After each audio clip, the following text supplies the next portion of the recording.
La bulle de l'intelligence artificielle est-elle sur le point d'éclater? Y a-t-il même une bulle sur l'IA? Faut-il revendre ces ETF actions avant que tout éclate? On va essayer de se poser la question dans cette vidéo, voir les arguments qui prônent en faveur d'une bulle avec un éclatement immédiat et les arguments qui nous disent qu'il n'y a absolument pas de bulle et qu'il faut continuer d'investir sur les marchés actions.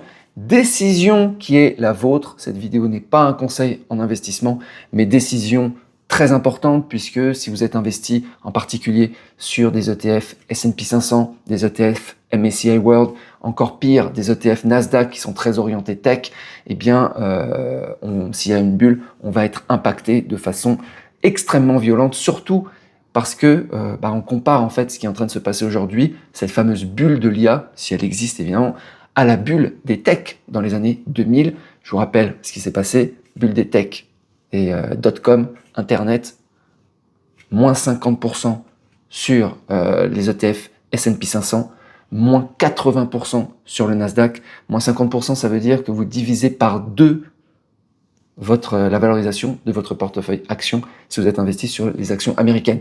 Ça impacte tout évidemment, ça impacte aussi les actions européennes de partout, mais ça impacte, comme moi je suis investi beaucoup sur les ETF S&P 500, eh bien je serai impacté. Donc si la bulle éclate comme elle a éclaté au moment des techs, je vais perdre simplement la moitié de mon portefeuille, c'est-à-dire autour de 500 000 euros.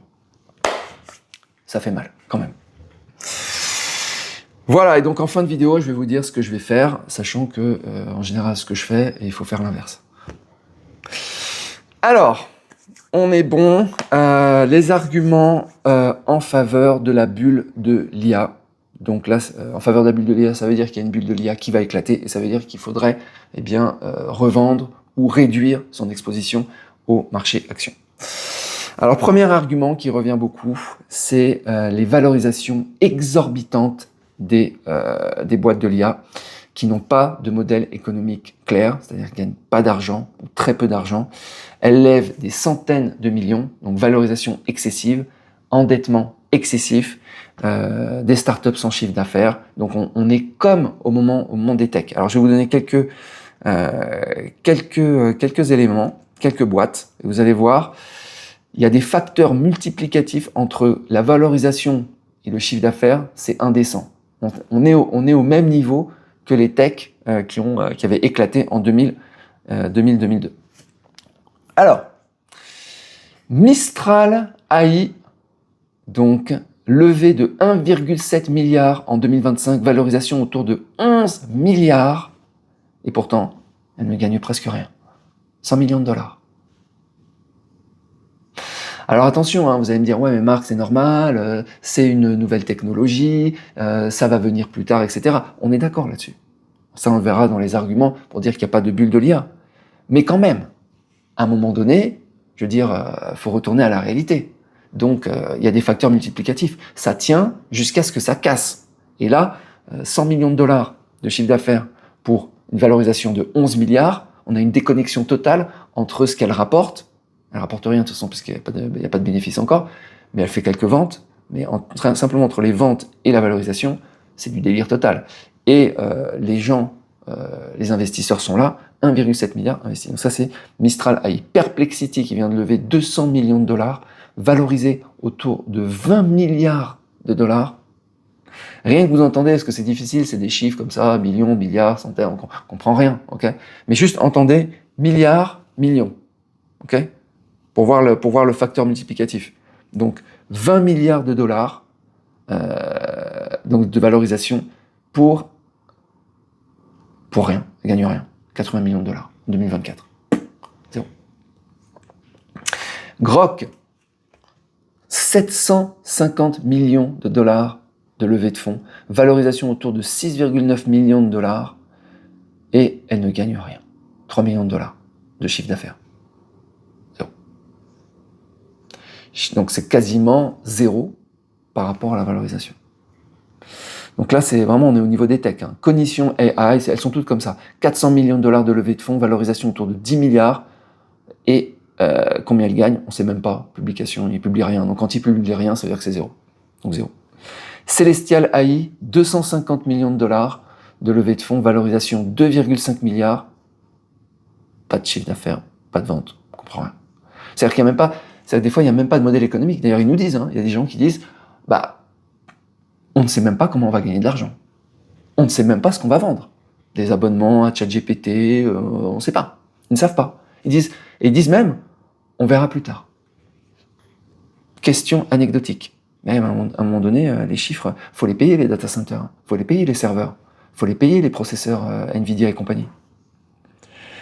Donc il y en a plein comme ça, elles sont toutes complètement déconnectées, ça n'a plus aucun sens entre la valorisation, l'endettement et le chiffre d'affaires, les ventes. Voilà, donc ça prône en faveur d'une bulle de l'IA qui va éclater comme pour les techs. Ruée spéculative sur les actions, il y a les grandes entreprises impliquées de l'IA, Nvidia, Supermicro et Broadcom ont vu leurs actions monter de façon parabolique. On entend souvent, ça ne peut que monter. Même moi, de temps en temps, je disais, de toute façon, l'IA c'est partout, l'IA ça va tout éclater, ça peut que monter. Internet aussi, en 2000, Internet, regardez, a fini par se propager, ça a fini par se répandre partout, on est d'accord. Et pourtant, il y a eu quand même un crack. Moins 50%. Autre élément pour dire qu'il y a une bulle de l'IA, le narratif technologique surexagéré. Chaque révolution technologique a connu une phase où l'on promettait des gains de productivité massifs, la fin du travail humain. Non pas, il y a Elon Musk qui nous disait que dans 5 ans, il faut mettre un revenu universel pour les êtres humains parce qu'il n'y aura plus de travail. Un futur radicalement transformé. Pareil, on voit un futur avec des robots partout, de l'IA partout, etc. Et la petite différence, c'est que l'IA aujourd'hui, elle est déjà partout en fait. Et ça, on va le voir dans les arguments pour dire qu'il n'y a pas de bulle de l'IA. Donc voilà, exagération du narratif, on va dans une société futuriste. On continue. Coûts d'infrastructures colossaux, coûtent extrêmement cher. Les GPU, l'énergie, les data centers, faut tout faire tourner, ça coûte très cher. Et donc à un moment donné, le mur du réel. Voilà.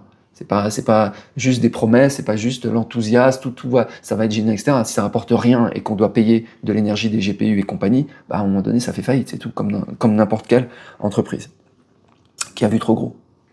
Trop d'acteurs simultanément, comme lors de toutes les bulles, trop de projets IA, trop de startups, trop de copies les unes des autres, chatbots, agents, etc. Donc effervescence, mais ça c'est parce que c'est le début, donc ça part dans tous les sens. Donc c'est beaucoup de recherche et développement.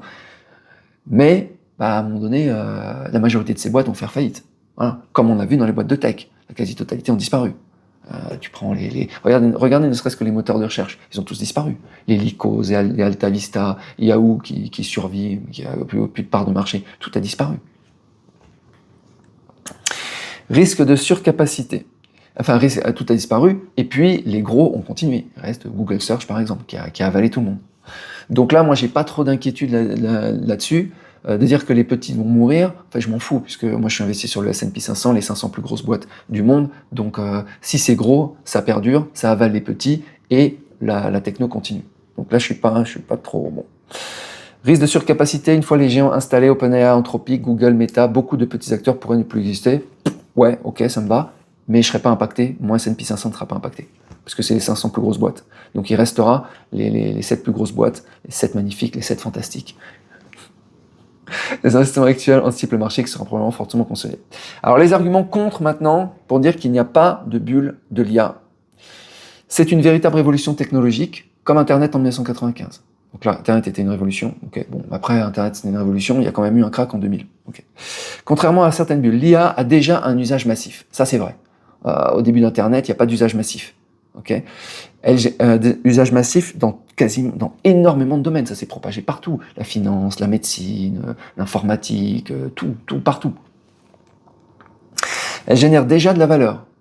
Okay. Par exemple, on voit sur les recherches, les gens ils ont arrêté de rechercher de façon traditionnelle, maintenant ils recherchent directement avec des moteurs de recherche IA, c'est-à-dire sur ChatGPT. Voilà. Donc changement, révolution en termes d'utilisation, et ça c'est vrai. Modifie réellement l'économie. On voit que maintenant, tous les développeurs informatiques utilisent ChatGPT, Perplexity, Grok et compagnie. Donc, on ne peut pas ne pas l'utiliser. Si on ne l'utilisait pas, en fait, il y aurait une perte de productivité. Et on ne serait plus au niveau de notre boulot. Même les avocats, tout le monde utilise l'IA. C'est partout. Donc, c'est plus comparable à l'électricité ou au smartphone qu'à une tulipe hollandaise. Tulipe hollandaise, c'était la crise de la tulipe. Okay. Gain de productivité réel, de nombreuses entreprises constatent en utilisant l'IA dès aujourd'hui, plus 20 à plus 80% de productivité. Donc c'est utilisé massivement. Okay, les générations d'emails, génération de contenu, génération de tout, IA. Voilà. Et même j'ai vu l'adoption des plus réfractaires, les vieux par exemple, des mecs qui ont mis des années à utiliser un email, je pense à mes parents par exemple, ils ont tout de suite utilisé ChatGPT, tout de suite. C'est tellement simple en fait, puisque tu as un truc, tu fais ta demande, et l'intelligence derrière comprend ce que tu demandes. Donc, utilisation massive. Accélération des tâches administratives, créatives et analytiques. C'est vrai. On l'utilise partout. En création de contenu, c'est utilisé partout. Technologie qui augmente réellement la production, donc c'est pas du fake, c'est pas une techno, c'est pas comme la technologie décentralisée, la blockchain, on dit la blockchain ça va être partout, etc. Peut-être un jour, mais c'est pas utilisé aujourd'hui, c'est pas massivement utilisé. Okay, la tokenisation par exemple aussi, on dit c'est sûr que ça va marcher, un jour ça va se déployer, mais on sait pas quand. L'IA, elle est déjà là, elle est déjà partout. C'est juste qu'elle fait pas d'argent, ou très peu d'argent. Adoption rapide par le grand public, ChatGPT et autres modèles ont atteint une adoption record plus rapide que n'importe quel service dans l'histoire. Le shift a été phénoménal. Les utilisateurs de ChatGPT, on n'a jamais vu autant de milliards de personnes utiliser un ChatGPT, un Grok, un Gemini, etc., un Deep Search et compagnie, DeepSeek, en si peu de temps. Donc ça veut dire que c'est utile. Monétisation déjà en place. Contrairement aux startups Web3 Metaverse, il y a des abonnements, des entreprises paient des API, il y a déjà des revenus massifs. Des revenus massifs au regard de l'endettement et de la valorisation, non, ils sont très faibles, mais c'est vrai que ça génère déjà de l'argent. Bon, les modèles économiques sont là, mais ils sont pas figés non plus, ils se cherchent, quoi. Donc ça rapporte déjà. C'est vrai qu'au monde des techs, ça rapportait rien du tout. C'était juste l'enthousiasme, l'espoir et la naïveté. Les géants industriels réorientent leur stratégie. Microsoft, Google, Amazon, Apple, ils restructurent leur architecture entièrement autour de l'IA. Pour moi, en fait, ces boîtes, on l'a vu sur Apple. Apple a développé Siri, ça a complètement foiré. Ils ont été obligés de faire appel à des services externes d'IA. Aujourd'hui, toutes ces boîtes, si elles n'utilisent pas d'IA, on sait qu'elles vont disparaître. Intuitivement, c'est clair et net. Donc, elles sont toutes là. Et en plus, toutes ces boîtes de tech, ces grosses boîtes de tech, sont rentables aujourd'hui. Elles sont profitables, elles ont des trésors de guerre. Donc, elles peuvent absorber les chocs, en fait, si jamais les gens se détournent, si la bulle éclate et compagnie, elles sont là. Derrière, tu as du Microsoft, tu as du Apple, tu as tout ça. Donc, ça, c'est un argument pour dire qu'une bulle n'éclatera pas. Donc, il n'y a pas de bulle.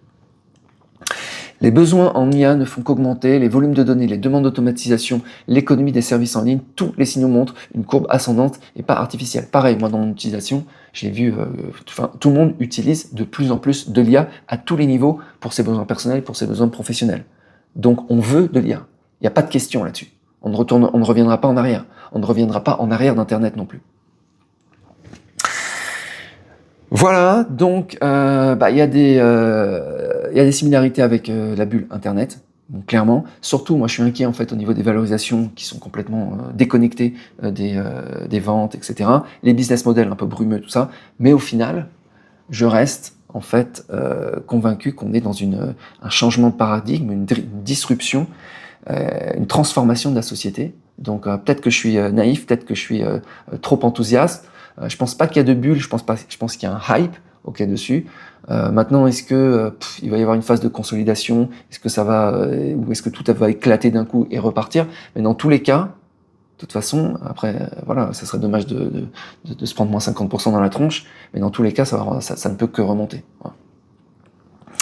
Donc, qu'est-ce que je vais faire par rapport à cette révolution technologique comme on n'en a jamais vu? Pour moi, c'est même au-delà d'Internet, au-delà du smartphone, au-delà de tout. Sans que je suis très enthousiaste, je vais rester sur mes ETF S&P 500, je vais tout garder et voilà, comme ça c'est clair. Dites-moi ce que vous allez faire en commentaire, si vous allez garder, si vous allez réduire, si vous allez vendre, en essayant de voir s'il ne va pas y avoir un crack, une bulle qui éclate en 2026, parce qu'apparemment c'est imminent, hein, ça va être 2026. Donc mettez en commentaire. Je ferai peut-être un poll pour que les gens puissent voter. Je crois qu'on peut faire ça avec YouTube. Je vous souhaite une très bonne journée et je vous dis à bientôt. Ciao.